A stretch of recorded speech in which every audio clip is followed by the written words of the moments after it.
Evangelho de Lucas, o capítulo 12 e o versículo 15. Em seguida disse: cuidado, guardem-se de todo tipo de ganância ou avareza. A vida de uma pessoa não é definida pela quantidade de seus bens. Até aqui.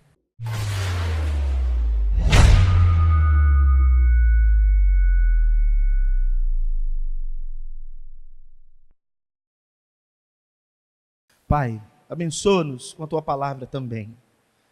Em nome de Jesus, fale ao nosso coração e nos leve a uma limpeza na alma, que hoje, para a Tua glória e pela Tua bondade, sejamos desintoxicados disso que é um mal tão presente nesses tempos, que tem tirado as pessoas de uma adoração genuína e pura, e levado algumas outras pessoas a atitudes tão vis e tão maldosas, a afastarem-se daquilo que é a Tua vontade. Então ajuda-nos, em nome de Jesus, para que todos nós aqui cresçamos diante do Senhor e vivamos de acordo com a Tua vontade. Te pedimos que assim o seja, em nome de Jesus. Amém. Amém, amém. Estamos nessa nova série Detox e hoje, especificamente, vamos falar a respeito da avareza, desintoxicando da avareza. Em uma das outras semanas, nós falamos a respeito de desintoxicar da mágoa. A ideia dessa série de mensagens é tratar de algumas coisas que, porque existem no coração humano, fazem com que as pessoas não consigam viver tudo o que Deus tem para elas. Tanto porque os impede de receber certas coisas, quanto porque os leva a ter certas atitudes reprováveis por Deus. Infelizmente, isso que nós vamos falar aqui é uma das piores contaminações dos nossos dias.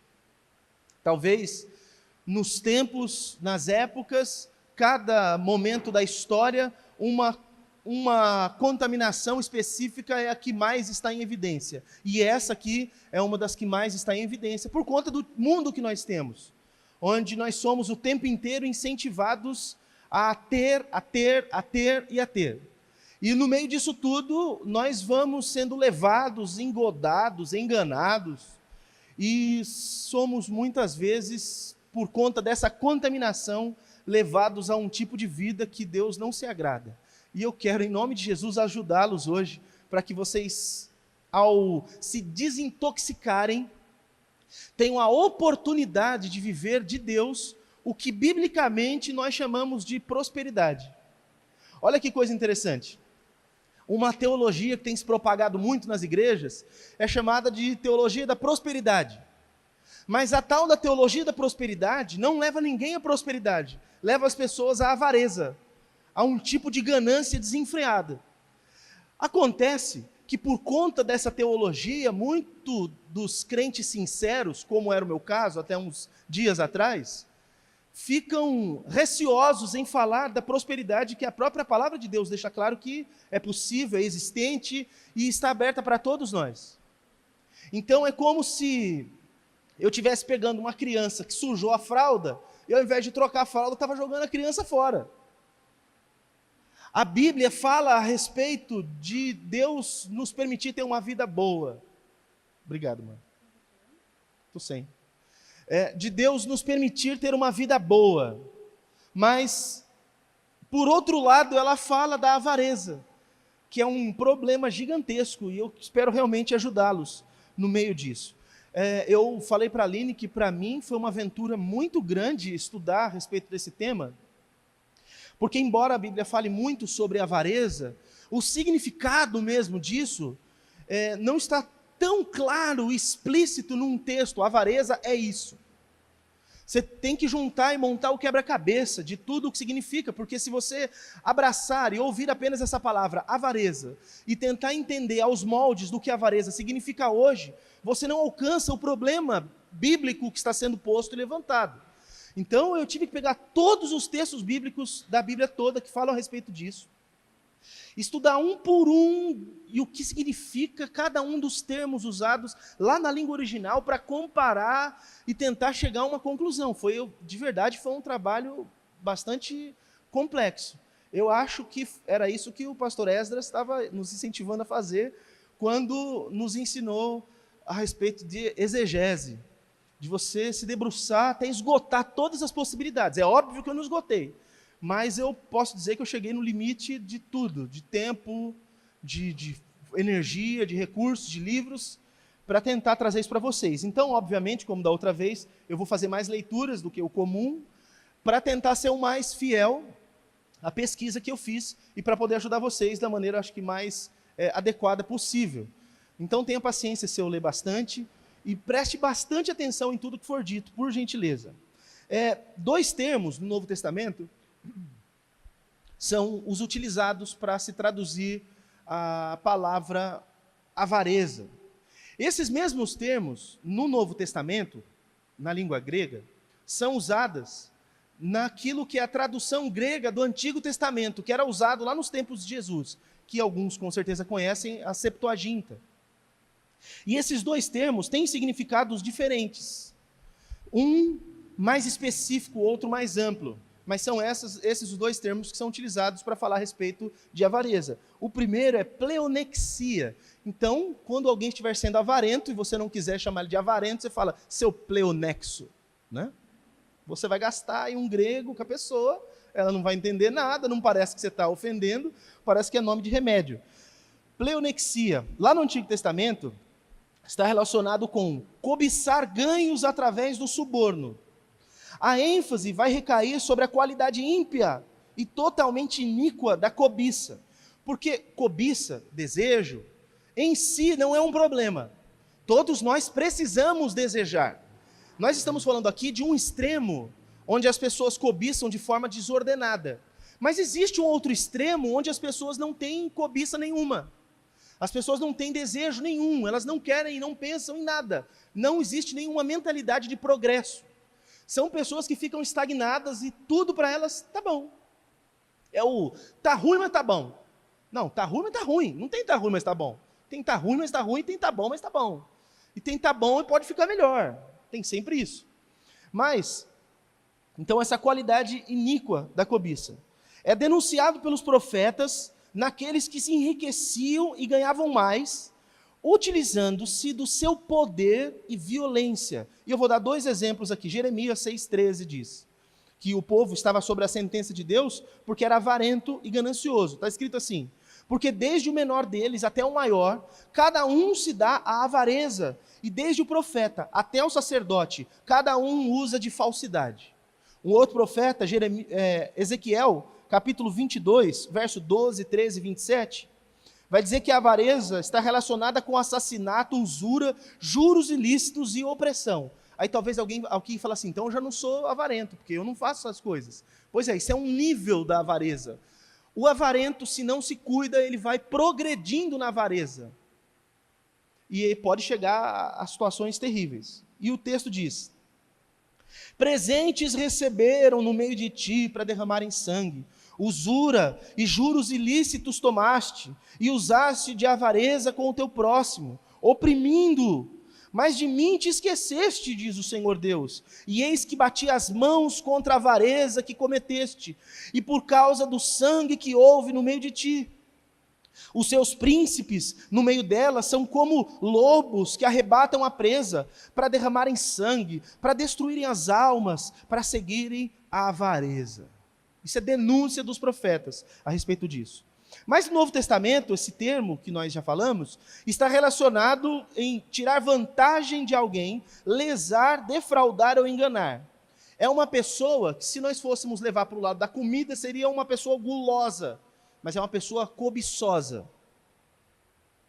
Segunda carta de Pedro, capítulo 2, versículo 3 diz, e por avareza farão de vocês negócio com palavras fingidas, sobre as quais já de largo tempo não será tardia a sentença, e a sua perdição não dormita. Pedro aqui está alertando sobre alguns líderes religiosos que haveriam de enganar as pessoas e fazer delas negócio, porque o que esses líderes religiosos querem é ganhar dinheiro, eles não têm preocupação nenhuma com as pessoas. As pessoas são um meio para que elas alcancem um fim, que é dinheiro. Na igreja, dinheiro é um meio, não um fim. Dinheiro, na igreja, é um meio de você ajudar pessoas. Mas para alguns líderes, que aqui Pedro está dizendo que existiria, não existe hoje nos nossos dias, vocês sabem disso, né? É só na época de Pedro. Ele está dizendo que alguns, ao invés de usar um dinheiro para ajudar as pessoas, usavam as pessoas para ganhar dinheiro. E ele denuncia mais, lá no versículo 14 e 15. Tendo os olhos cheios de adultério, e não cessando de pecar, engodando almas inconstantes, tendo o coração exercitado na avareza, filhos de maldição, os quais, deixando o caminho direito, erraram seguindo o caminho de Balaão, filho de Beor, que amou o prêmio da injustiça. E aí Pedro, além de fazer a denúncia desses, ainda os compara com Balaão, um profeta que está registrado lá no livro de Números, que se prostituiu, porque ele de certa forma ouvia Deus falar com ele. E ele, como um profeta, podia abençoar pessoas.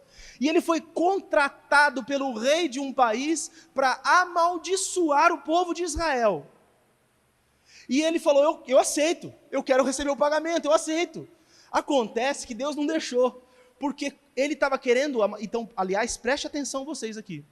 Esse profeta queria amaldiçoar o povo de Deus, mas Deus não deixou. E cada vez que ele olhava para o povo e estendia a mão para lançar uma maldição, o que Deus fazia é transformava a palavra de maldição numa bênção. Porque o povo de Deus não pode ser amaldiçoado. Amém?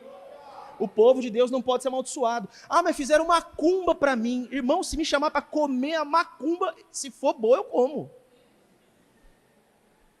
Ah, mas desejaram o mal para mim. Deixa desejar o mal para mim. Eu já falei na outra semana. Tem inveja? Eu não fiz isso, mas eu faço agora. Ó. Beijinho no ombro. Sou o cara dos nossos dias. E nenhuma praga chega na nossa tenda. Os inimigos vêm por um caminho, fogem por 7. Eu estou falando isso porque tem crente com medo de coisas que os outros fazem. Você não tem que ter medo do que os outros fazem. Você tem que ter medo de andar errado na presença de Deus. Porque na mão de Deus está o poder de bênção e maldição, irmãos. E Deus não precisa querer o seu mal, não. Se Deus só falar, não vou te abençoar, você está lascado. É só isso. Deus não precisa fazer o mal. Em não fazer o bem já é a sua pior desgraça. Então não tema inimigos, macumbeiros ou qualquer coisa. Não tema nada disso. Tema andar errado na presença de Deus. E Pedro aqui está dizendo que esses homens que fazem negócio do povo de Deus são comparados àquele que tentou fazer macumba. E aí eu quero dizer uma coisa, uma grande verdade. Muitas pessoas sinceras de Deus estão entulhando igrejas que pastores e profetas e sei lá o que estão roubando eles. Muitos filhos e servos de Deus. Mas eu quero dizer uma coisa com toda a segurança da minha alma. Todas essas pessoas que servem a Deus sinceramente estão nesses lugares. Deus vai livrá-los desses lugares, porque eles são povo de Deus, e Deus não tem negócio com esses falsos profetas. Deus livra o seu povo da mão dos opressores, dos ladrões, desses lobos travestidos de pastores e de ovelhas, etc. Então, se você tem algum irmão, familiar, que está sendo oprimido, ore por eles, porque às vezes se você falar, você pode estar aparentando que você é o único certo e ele o errado, a igreja deles é errada e a sua certa. Então ore por essas pessoas para que Deus, com a sua muita bondade, faça com que essas pessoas não fiquem mais naquele lugar. Porque se esses ladrões estão tentando oprimir o povo de Deus, Jesus deixou claro que as ovelhas dele, ele não vai deixar perder nenhuma.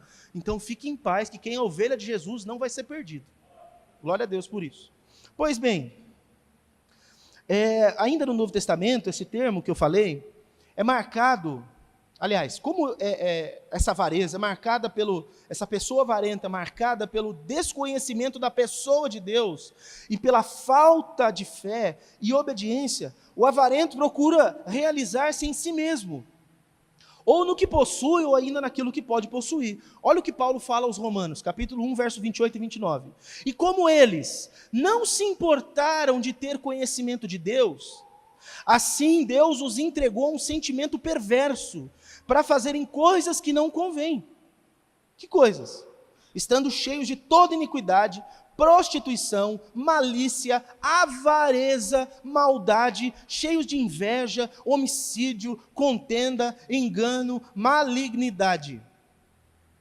Os avarentos, que não mudam a sua avareza, são pessoas que Deus os entregou para serem assim. Irmãos, isso daqui, na minha concepção, é a pior desgraça que pode ter para um ser humano. Alguém ser entregue a si mesmo. Tem um termo do apóstolo Paulo que é muito difícil de lidar, que ele está bravo com uma pessoa que está dentro da igreja e está dando trabalho, mas dando trabalho de verdade mesmo, sim. E ele diz na carta dele, está registrado, isso não é nada oculto não, está registrado. Ele fala assim, eu entreguei esse fulano nas mãos de Satanás. Eu estou aqui humildemente orando para quem dá trabalho assim, pai, salve e leva. E ele joga na mão de Satanás. Para que no último dia o espírito dele seja salvo. A ideia é a seguinte, vai ficar sem a proteção da igreja, vai ficar sem a nossa oração, vai ficar sem a nossa bênção. E ele quer viver no mundo? Vai viver no mundo então. Deixa o diabo pegar e fazer o que quer fazer com ele. Porque o diabo está tentando cirandar todo mundo. Ele não fez isso com Pedro? Vocês se lembram disso? Certa vez, Jesus chega para Pedro e fala, Pedro, vou te falar uma coisa. O diabo está tentando te cirandar, está tentando te pôr numa peneira e acabar com você. Só que Deus não deixou. Você vai ficar de pé porque Deus não deixou o diabo fazer o que ele queria fazer. E é isso que ele está tentando fazer com todo mundo. Você não está na presença de Deus, você está debaixo desse poder do maligno de fazer esse tipo de coisas. Mas está falando aqui que Deus entrega as pessoas, não ao diabo, mas a si mesmas. E eu quero te afirmar que você não tem nenhum inimigo pior do que você mesmo. O diabo não é tão terrível na sua vida quanto você. Você pode ser a causa da sua desgraça. Aliás, você é a única causa da sua desgraça. O diabo pode tentar o que for. Se você estiver bem com Deus, ele não tem poder. As pessoas podem tentar o que for. Elas não têm como fazer nada. Mas se você quiser ser destruído, você será destruído. E Deus está dizendo, entreguei essas pessoas a elas mesmas. Para que elas se destruam naquilo que é o que elas querem, porque elas querem é ser avarentas. Então eu deixei elas serem avarentas. Porque deixar de ser livramento, deixar de ser avarento, é um livramento da parte de Deus. E Deus fala assim, você quer ser avarento? Você não vai mudar isso? Então eu vou deixar você ser. Não tem nada pior do que isso, porque não tem poder humano, não tem poder em mim que me tire do mal que eu mesmo produzo. Eu não posso me livrar de mim. A morte não me livra de mim. A morte me livra desse corpo. A morte não me livra de mim, porque a morte não é fim para nada. Depois da morte tem continuidade. Eu continuo comigo, seja onde for. Então a pior desgraça para o ser humano é ser deixado para ela fazer o que ela quer. E o maior livramento é Deus tirar a pessoa dela mesma e colocá-la nas suas mãos e falar assim, agora você vai fazer o que eu estou dizendo. Porque Deus é que sabe o que é bom para nós não sabemos. Pois bem, continuo. Tem um outro termo, filargiria, que você conhece por amor ao dinheiro. É um outro tipo de avareza. Ou amizade por dinheiro, filo, né? Esse amor de amizade, de parentesco. Está lá em 1 Timóteo, capítulo 6, versículo 10. Usura. E aí eu escrevi, o sonho das riquezas e da felicidade material pode tomar como que uma posse demoníaca de um homem ou uma nação. Por exemplo, tem países que até hoje continuam ricos porque fazem guerra com outros países. Vivem alimentando sua riqueza das guerras. Tem um país aqui na América, os Estados Unidos, que trabalha para produzir guerras. Porque com guerras ele fica cada vez mais rico. Então, tanto pessoas quanto nações diz respeito a isso. Esse provérbio, falando a respeito do amor ao dinheiro, ser a raiz de todos os males, esse provérbio tem seu significado no seu contexto bíblico, através da sua aplicação ao seu relacionamento entre homem e Deus. O amor ao dinheiro erige ou levanta um muro divisório entre homem, Deus e os seus vizinhos, seu próximo. O homem que por ele é dominado, por essa avareza, é forçado ao isolamento total. Sendo assim, o lutar pelas riquezas é o cerne de alienação total de Deus. Quem vive em função de ficar rico, não tem outro caminho senão um caminho que leva para longe de Deus. Porque o amor ao dinheiro é a raiz de todos os males. O dinheiro não é a raiz de todos os males, o dinheiro é muito bom. O dinheiro é abençoador, mas amar o dinheiro é a pior das coisas. E é por ficar doente por conta do dinheiro que as pessoas fazem todos os males que fazem. Pois bem, os bens podem se tornar em riqueza. Presta atenção, os bens, coisas, um carro, uma casa, roupa, joias, podem se tornar em riqueza, porque bens e riqueza são coisas diferentes. Você pode ter muitos bens, e isso não ser a sua riqueza. Riqueza tem a ver com valor. E se os bens se tornam em riqueza, Deus perde o seu valor e sua importância. Porque riqueza é aquilo de valor que temos, e por consequência nós não podemos deixar de ter. Olha só, quando eu digo, isso é minha riqueza, eu estou dizendo, eu não posso deixar de ter isso. Quando eu digo, essa pessoa, a minha esposa, meu filho, é minha riqueza, eu estou dizendo, eu não posso perdê-la, porque se eu perder eu não tenho nada. Porque tudo que eu tenho, tudo que de valor é para mim, isso é minha riqueza. Quando eu perco minha riqueza, eu perdi tudo de valor. Quando você tem um monte, por exemplo, você tem na sua casa, imagine uma situação, pensando aqui na nossa região, que às vezes chove, dá problema na casa de muitos irmãos. Você tem um armário lá na sua casa, e tem um monte de vasilhas. Algumas dessas vasilhas são da Tupperware, e outras são lembranças do sorvete que você comeu.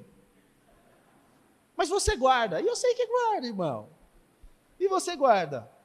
E aí dá aquela chuva, inunda a sua casa, e você perde esses potinhos de sorvete. Você fala, não tem problema, mas o Tupperware, como é que faz, Erivânia? Compra outros da Erivânia. Estragou a Tupperware, aí você fica chateado, porque a Tupperware tem valor.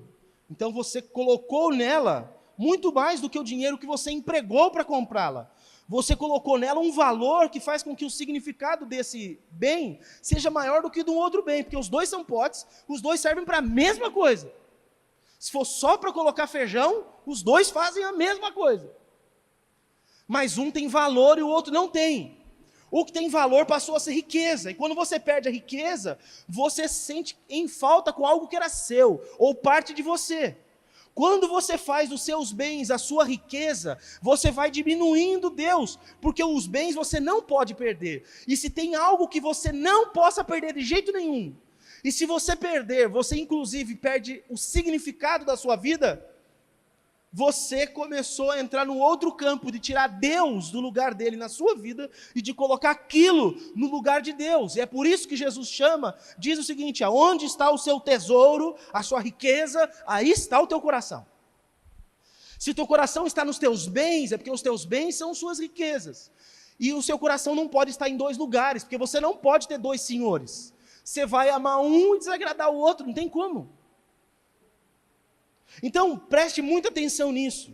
Eu vi pessoas que perderam coisas, homens importantes que faliram na empresa, pessoas que perderam seus bens, perderam tudo, pessoas que agora, recentemente, perderam tudo lá em Brumadinho, por exemplo, e no depoimento diziam assim, não tenho mais razão para viver, porque eu perdi tudo. O que ela está dizendo é, minha riqueza é isso, o que dá significado para a minha vida é isso.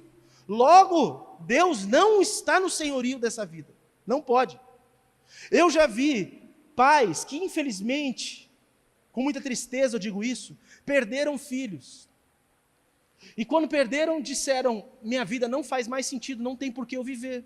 O que esse pai está dizendo é, esse filho é o meu Deus, porque é a minha riqueza, é o que me faz ter sentido na vida. E isso entra num outro campo terrível, porque isso se chama idolatria. Fazer com que os bens virem riqueza, ganhem um valor que dá significado para a vida, é terrível. E eu quero dar um exemplo bíblico dessa contaminação chamada avareza. Vai lá comigo em Atos, capítulo 5. Nós vamos ler do versículo 1 ao 11.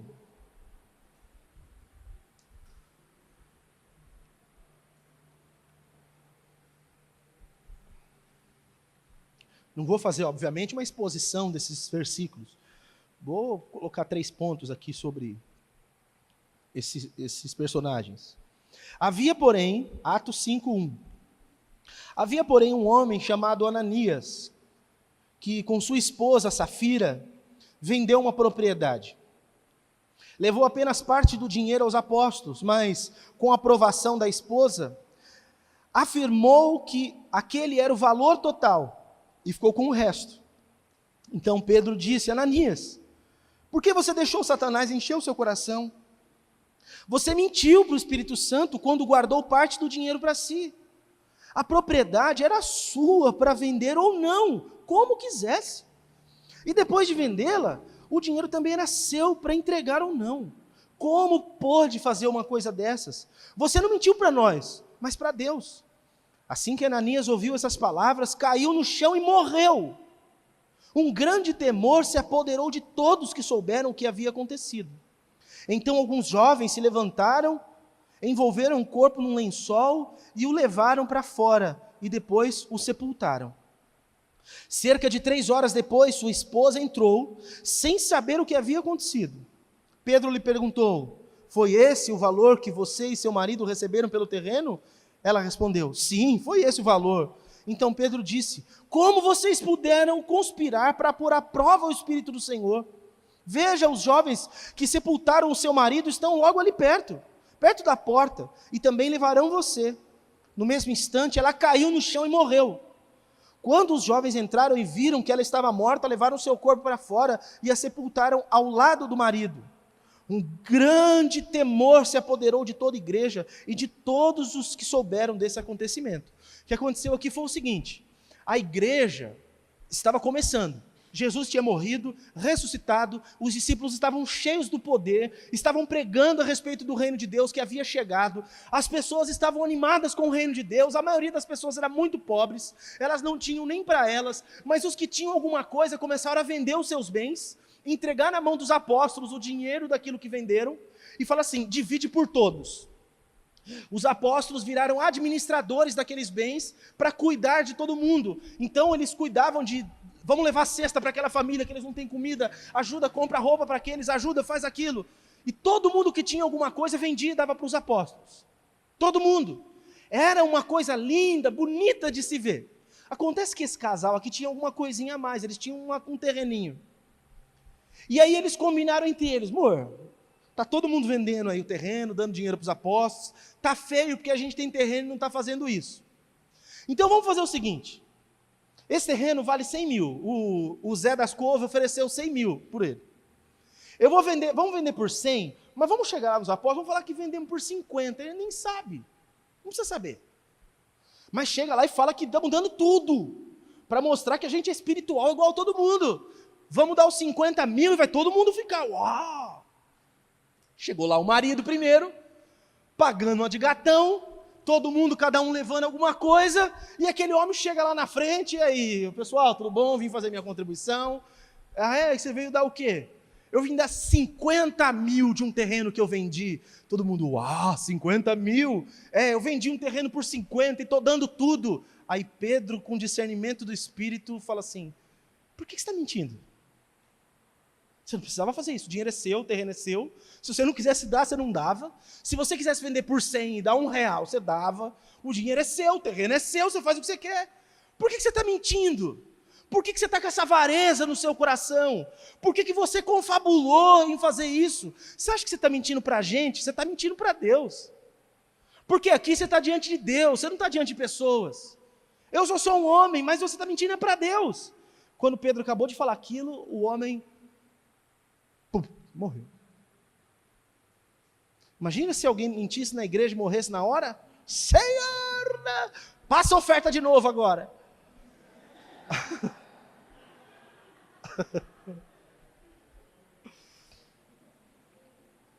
A esposa dele não sabia que ele tinha morrido e entrou. E ela estava com a história que combinou com o marido. Vixe, agora é minha hora de brilhar. Falar igual o Felipe falou ontem. É minha hora de brilhar. E entrou e o Pedro falou assim, e aí? Tudo bem? Você deu uma oferta junto com seu marido aí de um terreno que você vendeu por 50 mil, é isso? E ela, é isso mesmo, Pedro, tá sabendo? Aí Pedro falou, por que você fez isso também? Não precisava. Tá vendo aqueles meninos ali, ó? Tá lá aquela molecada, tudo lá. Ó. Ali, o Juninho, João Vitor, acabou de arrastar um corpo ali, enrolou no lençol e enterrou. Pum, pum. Morreu também.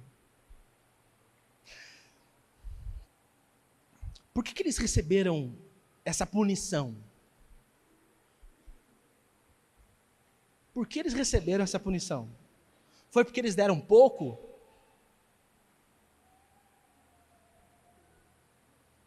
Não, foi porque eles usaram de avareza. Porque um dia Jesus, que uma mulher que tinha 2 moedinhas que não dava para nada, ela deu mais que todo mundo que estava dando riquezas, no que diz respeito à oferta.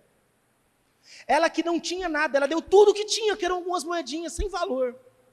Não dava nem para comprar um pombinho da época, para o sacrifício no templo. Ela deu tudo o que tinha.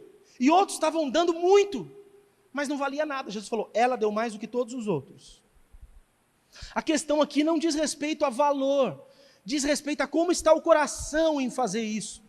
Aquele casal, quando deu com avareza. E eu vou falar sobre isso aí já já. Eles se sentiram constrangidos a serem como todos os outros, que estavam dando o que tinha. Só que eles não podiam dar o que tinham, porque os bens, não era eles quem tinham. Eles é que pertenciam aos bens. Quando você não tem uma coisa, quando essa coisa te tem, você não pode dar. Sabe por que o crente não dá dinheiro na igreja? Por 2 razões. Ou porque ele tem certeza que essa igreja rouba, e aí não tem que dar mesmo. Ou porque ele não tem o dinheiro tem ele. E aí ele não tem como dar. Ele não pode dar o que é dono dele. Eu só posso dar o que é meu, eu não posso dar o que me possui. É isso que está acontecendo aqui. Eles não estavam pensando que questões financeiras eram vistas por Deus como questões espirituais. E, portanto, pensaram que podiam mentir e enganar sem medo de nada.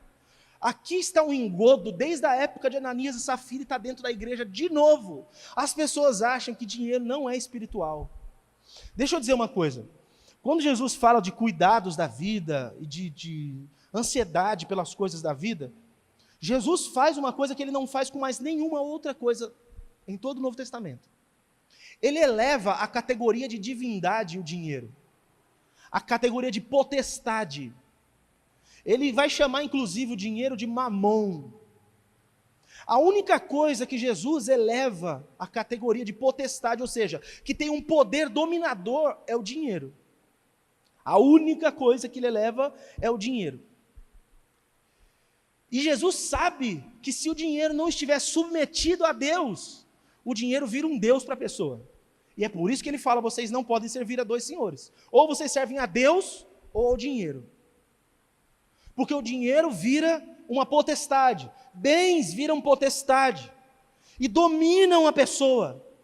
E as pessoas não entendem que questão financeira também é uma questão espiritual. Irmãos, eu não sei se já preencheu a classe do CRAU? Já preencheu essa classe aqui.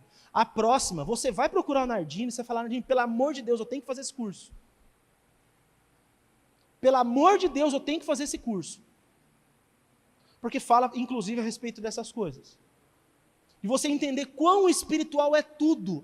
Nós não temos 2, 3 tipos de vida. Você não tem uma vida profissional, uma vida familiar e uma vida religiosa. Você não é uma coisa aqui e uma coisa lá fora. Tudo é uma coisa só. Tudo é espiritual. Quando você está comendo o seu McDonald's, isso tem que ser espiritual. Quando você está indo no cinema, isso é espiritual. Tudo que você faz, não tem como desassociar as coisas. Dinheiro é espiritual.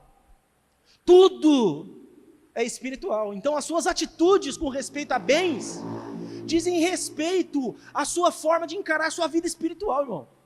Isso aqui é tremendo. Mas quais são as consequências dessa intoxicação no coração, tendo partido do exemplo de Ananias e Safira e de todas as coisas que nós já falamos? Eu vou dar aqui, eu tenho tempo para isso, algumas consequências. Primeira delas, a avareza, quando intoxica o coração, ela também contamina a pessoa como um todo. Olha o que Jesus falou, Marcos capítulo 7, do verso 21 ao 23. Porque do interior do coração dos homens saem os maus pensamentos, os adultérios, as prostituições, os homicídios, os furtos, a avareza, as maldades, o engano, a dissolução, a inveja, a blasfêmia, a soberba, a loucura. Todos estes males procedem de dentro e contaminam o homem. Vem do coração, mas toma conta do ser como um todo. Isso não é uma coisa de pequena monta, não é uma coisa que a gente pode deixar de falar, porque isso contamina a pessoa como um todo. Segunda consequência, impossibilita a pessoa de ser líder na casa de Deus. Uma pessoa avarenta não pode servir na casa de Deus como líder. Nenhum crente pode ser avarento, mas como líder, de jeito nenhum. Se você é líder aqui e é avarento, ou você se converte, ou você me procura e pede para sair. Porque você está pecando e está fazendo a gente pecar. Olha o que a Bíblia diz. Êxodo 18, 21. E tu, dentre todo o povo, procura homens capazes, tementes a Deus. Isso é Jetro falando com Moisés. Homens de verdade, que odeiem a avareza. E põe-nos sobre eles por maiores de 1.000, maiores de 100, maiores de 50 e maiores de 10. Quando Moisés estava com dificuldade de levar 2 milhões de pessoas pelo deserto, o Jetro, seu sogro, fala: Moisés, o que você está fazendo não é bom, você está julgando todo mundo, você vai morrer desse jeito, cara. Coloca líderes sobre esse povo. Só que esses líderes têm um perfil específico. E dentro do perfil ele tem que ter uma característica, ele tem que odiar a avareza. Porque se esse líder for avarento, eles vão se aproveitar das situações, ao invés de abençoar a vida do povo. E não para no que Jetro disse para Moisés. Entra agora também o que Paulo fala para Timóteo, primeira carta de Timóteo, capítulo 3, versículo 3. Falando a respeito dos líderes, que ele não seja dado ao vinho, não espancador, só o chinelo branco, não cobiçoso de torpe ganância, mas moderado, não contencioso, que fica fazendo picuinha, arrumando briguinha, não avarento. Porque se o líder for avarento, o que será do resto do povo? Se o líder for avarento, o resto do povo não é abençoado. Porque tem bênção na generosidade. Se os líderes não entendem isso, como que o povo vai entender misericórdia? E se os líderes não entendem isso, eles atrapalham a vida do povo. Terceira consequência dessa contaminação, essa pessoa fica passível do juízo de Deus, porque a avareza é um pecado abominável diante de Deus. Diz Isaías, capítulo 57, versículo 17, pela iniquidade da sua avareza me indignei e o feri, escondi-me, indignei-me, contudo, rebelde, segui o caminho do seu coração. Paulo, na carta aos Coríntios, a primeira carta aos Coríntios, capítulo 6, versículo 10 e 11. Nem os ladrões, nem os avarentos, nem os bêbados, nem os maldizentes, nem os roubadores herdarão o reino de Deus. E é o que alguns têm sido, mas vocês foram lavados, vocês já têm sido santificados, vocês já têm sido justificados em nome do Senhor Jesus e pelo Espírito do nosso Deus. O que ele está dizendo é, se vocês receberam essas graças de Deus, foram salvos e foram santificados, vocês não podem ser avarentos, porque os avarentos não entram no reino de Deus. Aí sabe o que é muito interessante para mim? Eu ouvindo os crentes, lendo essas listas de quem não vai entrar no reino dos céus, pega essa aqui de Coríntios, pega aquela de Apocalipse, e vão falando de boca cheia assim, os homossexuais não vão entrar no reino dos céus, está escrito, os efeminados e os sodomitas não entram no reino, os ladrões não vão entrar no reino dos céus, os avarentos também não. Está na mesma lista. Então, o dia que você for apontar o dedo para alguém dizendo que ele não entra no reino do céu, você não esquece que você pode estar na lista aqui, ó. Se não pelo mal que você julga que ele está fazendo, pelo mal que você também faz, você também não entrará no reino de Deus. Os avarentos não entrarão no reino dos céus. Quarta consequência, torna o indivíduo um mau exemplo, ao ponto de os crentes não poderem sequer se associar com ele. Puxa vida, eu vou ler um dos textos mais difíceis que eu encontrei aqui, de verdade. Para mim, eu achei mais difícil do que o cara morrer para o inferno. Achei mesmo. Então eu gostaria que você ouvisse isso e não fosse um dos maldosos, mas que seu coração se enchesse de misericórdia. Primeira carta aos Coríntios, capítulo 5, versículo 11. Mas agora vos escrevi que não vos associeis, que você não tenha nada com eles. Não faça parte de grupo, não faça sociedade, não dá a mão para o que ele faz. Não vos associeis com aquele que, dizendo-se irmão, ou seja, pessoas daqui de dentro, não é lá de fora não, daqui de dentro, for devasso, ou avarento, ou idólatra, ou maldizente, ou beberrão, ou roubador, com o tal, nem sente para comer. Tem alguém na igreja que é avarento? Não chama para comunhão, é o que ele está dizendo. Não põe no seu grupo, é o que está dizendo. Não chama para ajudar em nada, é o que está dizendo. Duro isso aqui.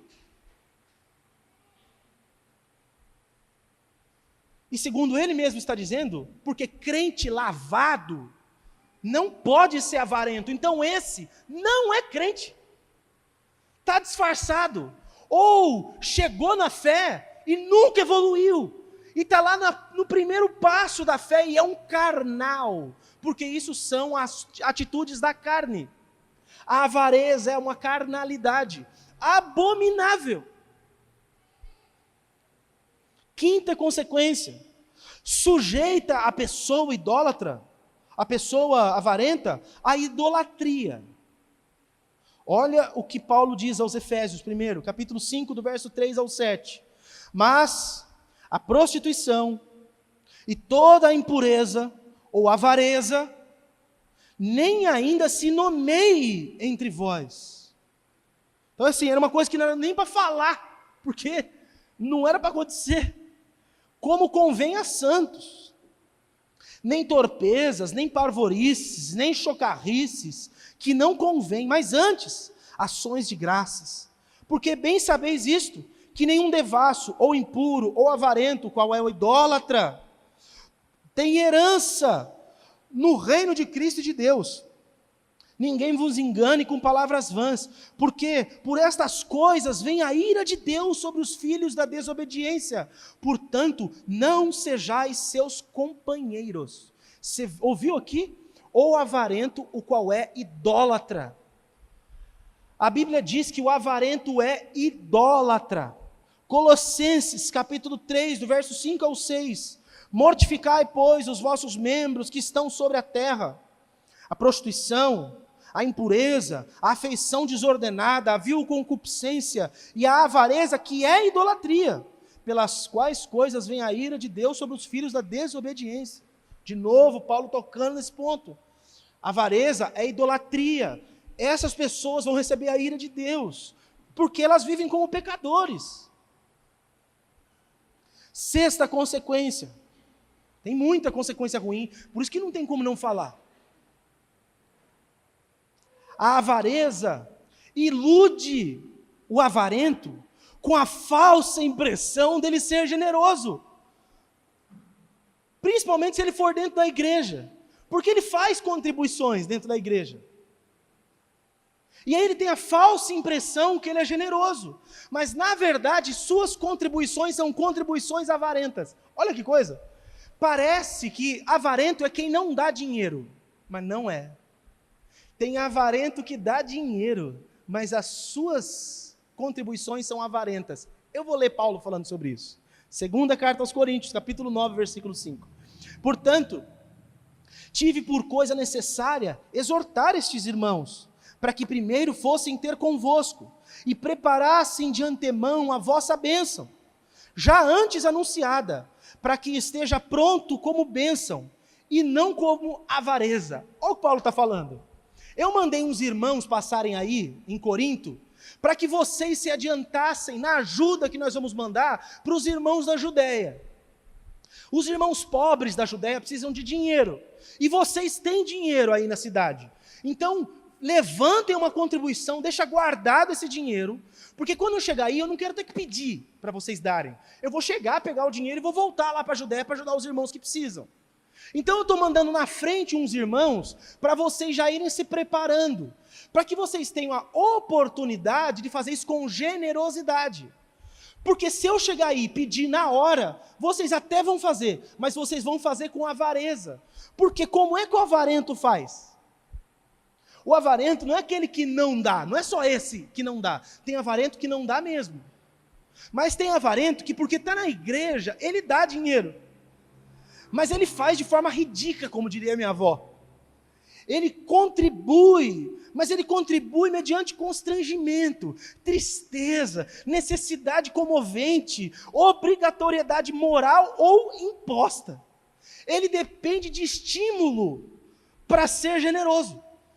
Para ele o amor não basta. Tem que ser estimulado. Então é assim, ó. Eu vou citar um exemplo para vocês. Vocês que são dessa igreja, já há muito tempo, nós temos alguns visitantes.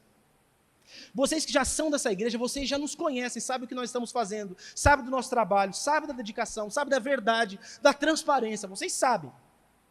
Ok. E aí vocês que estão aqui, sabendo das necessidades financeiras, por exemplo, não contribuem, porque a maioria de vocês não contribui fielmente, a maioria de vocês. Como que você sabe disso, pastor? É só você pegar quanto que entra de dinheiro na igreja, ver quantas pessoas tem aqui e dividir por todo mundo. Você vai falar, não dá, porque eu sei quanto que eu dou, eu sei quanto que 3 ou 4 dá, eu somo o que eu dou e 3 ou 4, eu sei que o que sobrou para todo mundo não é nada. É troco de pinga. Ah, eu não bebo pinga, pior. Antes bebesse para dar essa desculpa. Mas aí, você olha para o povo, vê como que as coisas funcionam, as pessoas estão aqui, veem como tudo funciona, e não dão. Mas aí a gente vem aqui e faz um apelo comovente, ou um apelo de fé. E aí as pessoas se animam, levantam e dão dinheiro. Mas no mês seguinte elas não ajudam mais. Por quê? Porque elas não estão fazendo porque amam, estão fazendo porque foram movidas, ou por constrangimento, ou por uma necessidade. É assim, ó, irmãos, nós vamos fazer, tá pronto aí? Quando que é o jantar? R$35, e quando que vai ser? Próximo mês, terceiro sábado, vai ter um jantar, vamos levantar fundos, vamos ajudar e abençoar o irmão Silvan, lá no Nordeste. Aí tem gente que vou fazer para ajudar o irmão. Beleza. Por que não dá naturalmente? Por que precisa ser incentivado por uma comoção? Por que precisa passar um videozinho aqui na frente para fazer isso? Para manipular coração. Porque o povo não ama isso. O povo não faz por amor. O povo dá, mas dá com avareza. Dá porque é constrangido. Dá porque tem que ser mexido. Aí os pastores das igrejas se tornam um bando de mercenário. E fica apelando e pedindo. E aí pastores decentes têm que vir na frente, que nem eu, e ficar vermelho, corado para falar de dinheiro. Porque precisa, eu não estou pedindo para mim. Mas aí os avarentos estão dentro da igreja e dão, porque ou estão coagidos moralmente, eu tenho que dar porque é obrigação, né? Ou estão comovidos por uma situação emocionante, eu vou dar porque é para ajudar fulano de tal. Mas se tiver que todo mês fazer, porque essa é minha comunidade, eu quero que essa comunidade prospere, eu quero ver as coisas acontecendo porque é para nós. Ou será que Deus a vida toda vai ter que levantar gente de fora da nossa igreja para fazer as coisas pela nossa igreja? Vocês lembram, nós estávamos no outro salão, nós não tínhamos como pagar a conta, tinha que vir gente que não era da igreja, aparecer na porta um dia, vir num culto, e no fim deixar um cheque de dízimo, e a gente tem que correr atrás dele para falar, irmão, você deu o cheque errado, isso deve ser do seu salário. Ele falou assim, não, isso é meu dízimo mesmo. Eu falei, não, mas você não tem obrigação de dar aqui, você não é dessa igreja, você não precisa dar dinheiro aqui não. Ele falou, não, mas eu estou viajando, eu fui alimentado aqui, eu quero abençoar aqui. Deus tem que mandar um estranho, porque o povo da igreja não ajudava, lá no outro salão. Chama a Vivian, pergunta para a Vivian como que a gente vive todo mês aqui. Pergunta para ela, todo mês falta R$2.000. Todo mês falta R$2.000 no caixa da nossa igreja. Isso é para vergonha de vocês, não é minha não. De vocês. Falta R$2.000. Pastor, e como que a gente faz? Porque tem mês que Deus faz milagre, entra mais do que entra normalmente e supre os outros meses. Mas estamos devendo porque a gente está fazendo um monte de construção. Ah, vocês acham que pedaço dessa parede aqui foi feito com o dinheiro desse povo, dessa igreja? Aquele último pedacinho que nós fizemos só. Não teve uma placa de drywall aqui que veio do dinheiro dessa igreja. Uma! Todas as classes, tudo que foi feito aqui foi doação de gente que nem daqui é.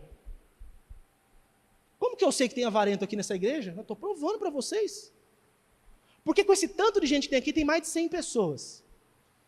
Se cada um dos que trabalham aqui contribuíssem mensalmente com R$100, nós tínhamos R$10.000 aqui de entrada nessa igreja. Não tinha que Deus levantar gente de fora para vir fazer as coisas aqui dentro. E eu posso contar na mão aqui, quem de vocês aqui que trabalha que ganha menos de R$1.000? Eu estou levantando um problema que está sendo evidenciado numa situação financeira da igreja. Mas eu não estou pregando isso para vocês darem dinheiro. Quem estiver achando isso, por favor, peça perdão a Deus. Eu não estou pregando isso para vocês darem dinheiro aqui. Eu estou pregando isso porque vocês são avarentos. E os avarentos não vão herdar o reino dos céus. Porque Deus sempre sustentou a obra da igreja do Nazareno no Portal Bordon, dando vocês ou não. Quando o povo não dá, Deus levanta a gente de fora e faz. Ou a obra parou algum dia porque não tinha dinheiro. Moisés, você está há quantos anos com a gente? Parou algum dia? Não tinha. A Vivian está fazendo certinho, está pondo a gente no cabresto, não pode gastar, não tem dinheiro, não faz isso, não faz aquilo. Como é que dá? Mas ela fez a pergunta, como que vocês fizeram isso antes? Milagre. Não tinha dinheiro para nada, a gente fazia. Ah, o Carlão tem umas máquinas, traz a máquina, faz. O outro tem dinheiro. Ah, o outro sabe apertar um parafuso. O outro sabe assentar um tijolo. O outro... Milagre. Milagre. Olha aqui, lá no outro salão, vocês lembram que bonito que era lá na frente? Com aquele marmorato, lindo, aquela coisa que era na frente? Um dia estávamos lá na igreja, não sei nem por que a gente estava lá. Passou um irmão na porta, olhou para dentro. Entrou, tudo bem? Ficou olhando assim, tudo bem. Então, eu estava passando aqui na frente e eu senti no coração de abençoar vocês. Eu sou pedreiro, eu queria dar o marmorato, pôr um negócio aí na frente, vocês aceitam? Agora? Eu falei, o que a gente precisa comprar? Ele falou, nada, eu vou fazer, eu vou dar o material, eu vou fazer tudo. O homem passou na porta, entrou e abençoou a gente. Veio dos irmãos da igreja? Não veio. Mas por quê? Porque vocês não têm condições? Nós sabemos que é mentira. Alguns aqui eu sei que não tem como ajudar com nada, que precisam ser ajudados. Mas a maioria dos que estão aqui estão enquadrados nesse problema da avareza. E tem a impressão que são generosos. Porque às vezes você põe a mão no bolso e tira R$10 e dá. Ô, meu irmão e minha irmã, não faz isso não. Não dá uma de Ananias e Safira, não. Deus está cheio de misericórdia, não está fazendo o nego cair no meio da igreja mais. Mas não precisa disso, a gente não precisa disso. Eu espero realmente do fundo da minha alma que nenhum de vocês pense, nosso pastor hoje está apelando porque quer dinheiro. Eu já disse, se vocês não fizerem, que são o povo dessa igreja, Deus vai continuar levantando pessoas para fazer. Porque Deus tem um negócio, Deus tem um quê com essa igreja aqui, meu povo? Deus tem um chamego com a gente aqui, que Ele vai fazer umas coisas maravilhosas. E se você quiser estar no meio, bem, se não quiser estar, amém. É isso. Está apelando para receber dinheiro. Não. Ah, mas e se o mês que vem aumentar o dízimo? Bom para vocês, que vai ter mais recursos para fazer para vocês. Aí no outro mês, a gente tem como fazer as outras coisas, tem como equipar a classe das crianças, tem como fazer um refeitório lá no fundo, tem como fazer tudo.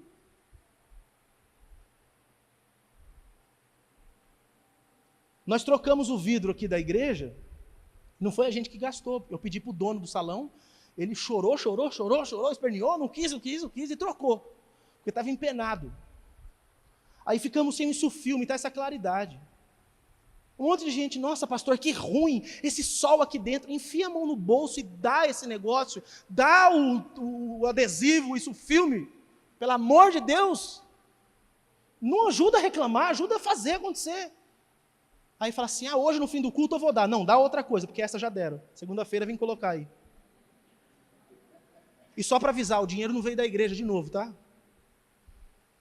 Vixe, isso é da hora, eu tô bonito aqui, Moisés.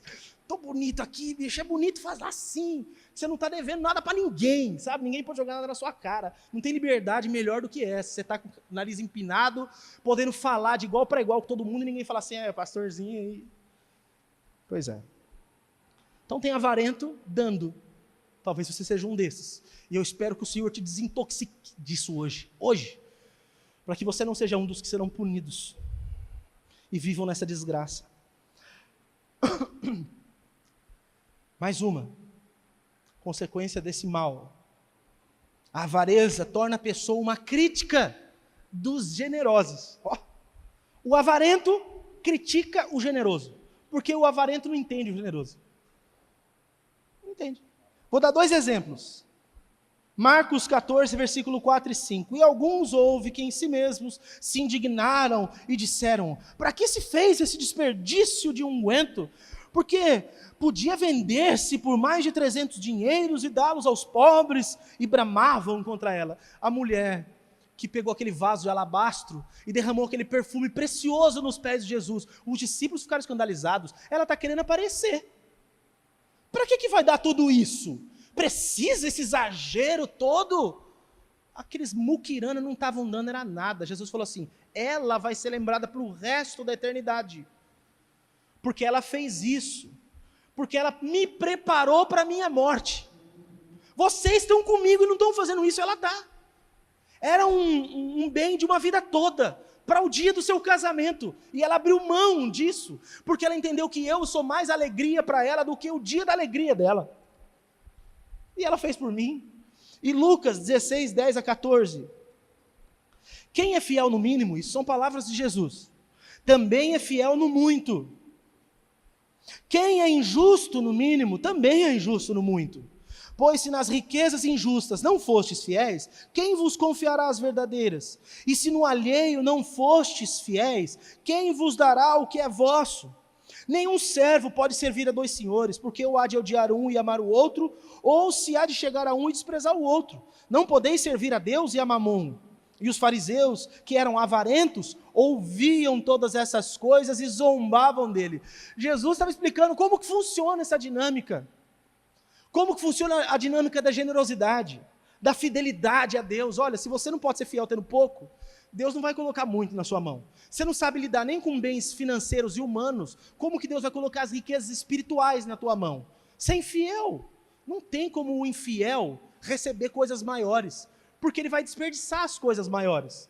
E Jesus conta, explica tudo isso, fala do senhorio, e os fariseus ouvindo começam a rir de Jesus. Por quê? Porque os avarentos, eles sempre zombam dos generosos. Eu não estou de acordo com o que se faz, eu quero respeitar aqui, se vocês têm algum familiar que faz isso, mas eu não concordo com algumas igrejas que os pastores vão lá e começam a pedir as coisas e limpam a vida das pessoas. Você sabe que ali é maldade. Vocês conhecem pastores e igrejas que fazem isso. Muitas dessas pessoas estão enganadas. Mas algumas dessas pessoas não estão enganadas. Elas estão com fé. E elas dão tudo sem pensar 2 vezes. Elas não pensam 2 vezes. E aí o avarento olha daqui e ainda julga o outro. Fala assim, olha lá que otário, está dando tudo. Otário? Você sabe o que ele está fazendo diante de Deus? Você só está vendo o que ele está fazendo diante de um ladrão. Mas ele não está fazendo para o ladrão, ele está fazendo para Deus.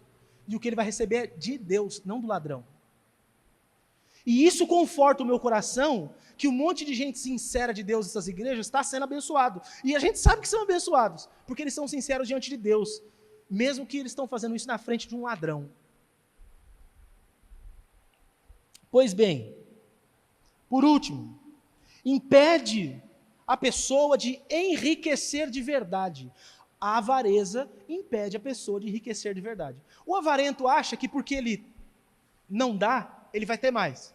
Mas ele mal sabe que é aí que ele empobrece. Olha o que o livro da sabedoria, o livro de Provérbios vai dizer. Capítulo 11, do verso 24 ao 26. Há quem dê generosamente e vê aumentar as suas riquezas. Outros retêm o que deveriam dar e caem na pobreza. O generoso prosperará. Quem dá alívio aos outros, alívio receberá.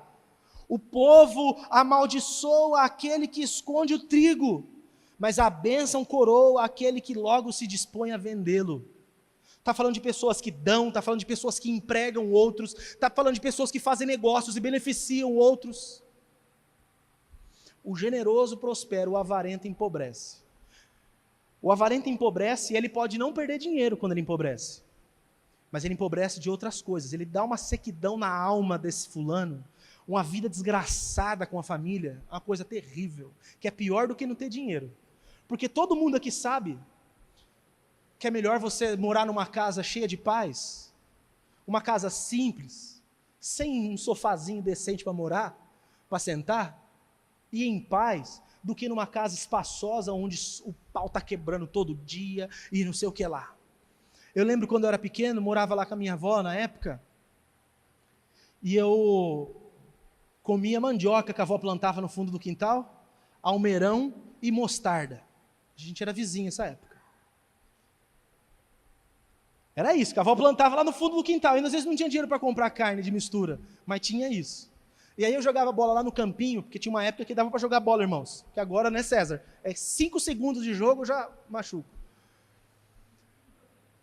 A avó gritava lá no campinho, Rafael! Chamando meu irmão. Ih, brava, né? Fábio! Aí a gente ia para almoçar. E aí de noite a mesma coisa. E aí via o vizinho da frente, riquíssimo, que a gente sonhava em ter uma piscina igual a dele, sair lá na frente, sentar na calçada e chorar, porque a mãe estava dando um soco na cara do pai. Alcoólatra. Um monte de desgraça. De vez em quando a gente entrava naquela casa e brincava na piscina dele, a gente se alegrava com as bênçãos dele. E a gente não tinha nada. E ele que tinha tudo não tinha nada. É a casa do justo que tem alegria, não é a casa do rico. Se o rico for justo, nessa casa também tem alegria. Mas o justo, mesmo que não tenha nada, ele tem tudo. Se você é avarento, você vai empobrecer. E eu não estou te amaldiçoando, eu só estou te lembrando do que está dito. E você pode não empobrecer de dinheiro, que às vezes acontece, mas vai empobrecer na alma. E aí vai cada dia mais se afastando de Deus. Se vocês me dão mais 5 minutos para falar, quero falar como desintoxicar, porque eu só levantei os problemas até agora, né? Só falei os problemas, agora vocês estão assustados. E agora, pastor? Como que eu faço? Me ajuda. E agora? Quem poderá me defender? E quem vai aparecer? Chapolin Colorado, óbvio. Como desintoxicamos o coração? Qual o detox para desintoxicar o coração da avareza? Eu disse para vocês que tem 2 tipos. E para cada um dos tipos é um detox, é uma fórmula, é uma verdura diferente que vai dentro do detox. Do primeiro lá, que é a pleonexia, que é essa insaciabilidade, a pessoa tem, mas ela não está satisfeita com o que ela tem, ela quer mais, ela tem esse e está de olho no outro. Sabe aquela criança que está com a batata no prato dela e está olhando a outra batata que está na vasilha, porque os outros irmãos estão ali, vão pegar? Ele não comeu a batata aqui, mas ele já está de olho na outra, assim, no irmão, para o irmão não pegar a outra batata. Se você não tem mais de um filho, você não sabe do que eu estou falando. As meninas chegaram em casa e 2 queriam tomar água. Tinha água para as 2. Por que elas tinham que sair correndo até uma enfiar a cara na parede para tomar água primeiro? Porque vai que a outra toma primeiro e não sobra para mim. Tem um galão de água, se quiser eu pego outra na bica. Pelo amor de Deus. Então essa primeira, essa cobiça, né? O detox para isso é sujeitar tudo ao senhorio de Deus, que é fé, obediência e entrega. A razão é porque essa avareza é idolatria. E essa idolatria não faz do dinheiro apenas um ídolo, mas faz de si mesmo Porque tudo que essa pessoa faz, ela faz para sujeitar tudo a si mesma. Ela não está satisfeita em ter. Ela quer ter para o outro não ter e não precisar competir com ela. Ela quer expandir tanto para que os outros não tenham. E ela toma conta do mundo. Isso ela está se fazendo de ídolo, não está fazendo só o outro de ídolo. Ela está virando o dinheiro de ídolo, ela está virando um próprio ídolo, um Deus, um pseudo-Deus. E ela faz tudo por causa de si mesma. Então o que essa pessoa tem que fazer? Sujeitar tudo a Deus. Eu vou dizer uma coisa aqui fantástica. E aqui pode ser que alguns falem, estava indo bem até agora, pastor? Um remédio fácil dessa pessoa começar a tomar. E ser tratada disso é fazer duas coisas. Primeiro, se ele faz parte de uma, se você é isso, você faz parte dessa igreja, você vai passar a ser dizimista. Não é para o devorador não ir na tua casa. É porque você vai parar de achar que não dá, que o seu dinheiro não dá. Que o seu, se eu der não vai funcionar. É só pela questão de, vou fazer porque quem manda em mim é Deus.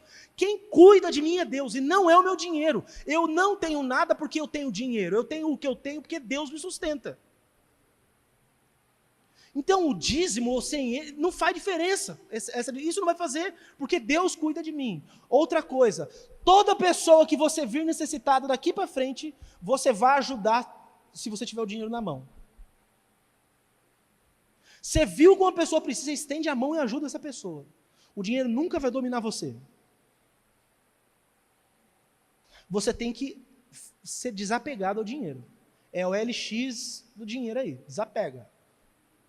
É sério, se você for apegado ao dinheiro assim, esquece. Você tem que submeter isso a Deus. Aí a pergunta, o que é que Deus espera que você faça com o seu dinheiro? Todo mundo tem que pensar nisso, mas o avarento, ele foge disso. O que é que Deus quer que você faça com o seu dinheiro? Toda causa de Deus que você puder empenhar o seu dinheiro, empenha. Pastor, mas se eu fizer isso, eu vou começar a não ter dinheiro para mim. Aí você começou a entender então. Agora você começou a entender do que eu estou falando. Mas eu começo a ter menos para mim. Agora você está entendendo. Mas e eu não vou ter direito a curtir? Não, você vai aprender a curtir o que é de Deus. E aí você vai saber o que de fato tem valor na vida. E não só isso. Porque quando você aprender isso, aí Deus fala assim, agora eu posso dar mais para ele. Agora eu posso dar mais para ela. Porque agora ela não vai gastar com o que não é pão. Agora ela vai fazer tudo para a minha glória. E aí você vai ter mais do que você tem hoje. O outro tipo de avareza, que é a filarderia, é o amor ao dinheiro.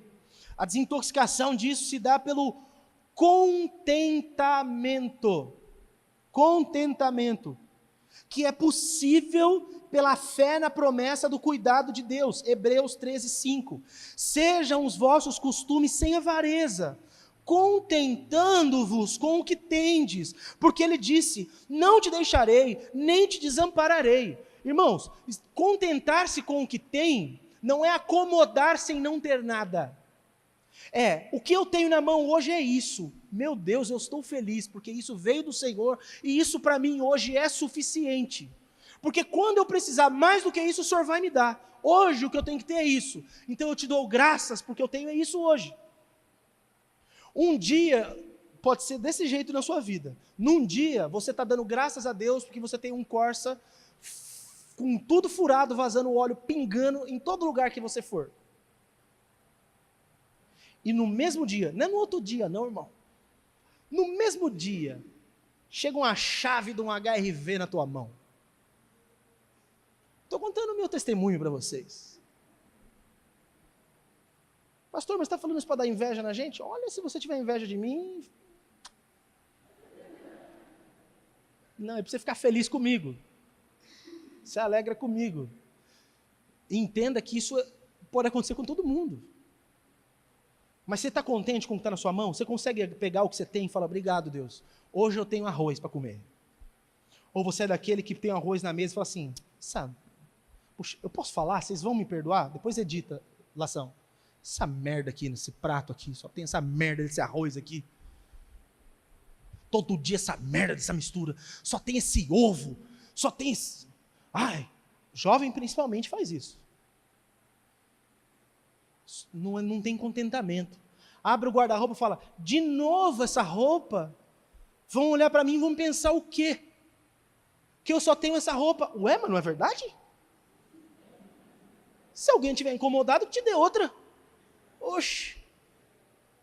É assim que funciona. E se você está engordando incessantemente para ser templo maior do Espírito Santo igual eu, é pior. Porque se você tinha 5 ontem, no dia seguinte você só tem 4. No próximo culto, nossa, você veio com uma roupa diferente. É porque aquelas não davam mais. Mas eu só tenho isso. Ah, mas eu só tenho aquilo. Você não pode olhar e falar, pai, obrigado, porque eu já tenho isso. Tem 2 formas de você olhar para a vida, irmãos. A vida é um copo d'água pela metade. Você pode olhar para a vida e falar assim, que droga, o meu copo já está meio vazio. Mas você pode olhar para a sua vida, olhar para esse copo e falar assim, graças a Deus, esse copo já está meio cheio. Falta só um pouquinho, Jeová. Vai encher esse copo aí. Mas tem gente que só consegue... Não tem contentamento, não está feliz com Deus, não dá glória a Deus pelas coisas que tem. Ah, eu só tenho esse empreguinho aí. É só esse salarinho que não dá para nada. Você não está sendo fiel no pouco que você está recebendo, irmão. Você não vai ser colocado no muito. Começa a dar graças a Deus pelo que você tem e já começa a planejar outras coisas que você terá. Contentamento não é acomodação. Tá bom. Não, se tá bom mesmo, para por aí. Mas sua vida tá uma droga, não fica acomodado lá não. Procure melhorar. Mas que tenha contentamento no seu coração. E o contentamento desintoxica um coração avarento. Por fim, a avareza desagrada a Deus totalmente, porque está passível de castigo, traz pobreza para a vida e para a alma, ruína para a vida das pessoas, evita que outras pessoas sejam abençoadas. Então eu quero clamar em nome de Jesus que você não seja avarento, que você seja generoso. Como que eu faço para ser generoso? Entenda que o seu dinheiro não é seu dinheiro, é o dinheiro de Deus que está na sua mão. E a hora que você entender que o dinheiro de Deus que está na sua mão, você deixa de ser um gastador e consumidor e passa a ser um mordomo das coisas de Deus. Aí muda tudo. Um mordomo dos bens de Deus. Aí o meu dinheiro, a minha casa, tudo que eu tenho, o meu carro, está tudo nas mãos do Senhor, para a glória dele. Aí tudo muda. Seus dons, seus talentos. Eu não tenho dinheiro, pastor, mas eu sei fazer isso. Eu consigo ajudar com isso. Eu tenho dinheiro, então dá o dinheiro. Eu não tenho dinheiro, eu tenho outra coisa, então dá essa outra coisa. Eu não sei, e nem quero saber, se um dia a dona Balbina, mãe da irmã Eliane, deu 1 centavo nessa igreja. Mas os cafés que ela manda para a gente é maná. Fala aí. É maná. Quando ela põe esse café aí, é de Piave e o café da dona Balbina ali, pau a pau. Não é expresso, mas eu vou te contar que café precioso. Ela pôs o que ela tem, o coração dela para abençoar. Isso é generosidade. Então não seja avarento não, irmão, seja generoso. Esse ano você vai ter oportunidade de demonstrar essa generosidade com um monte de coisas. Então não seja apego por apelo. Esperar ficar fazendo apelo. Você já sabe, por exemplo, que esse ano vai ter mais uma oferta missionária de alabastro. Já começa a guardar dinheiro, não fica esperando dar o potinho para você. Já pega um balde na sua casa, já reserva aquele balde. Fala, eu vou encher esse balde agora, em setembro eu vou dar um balde cheio. Aleluia. Por que não? Mó vergonha a gente passou na conferência missionária. Tem oferta de Páscoa. É tudo missionária, vamos ajudar os missionários, poxa. Amém, irmãos?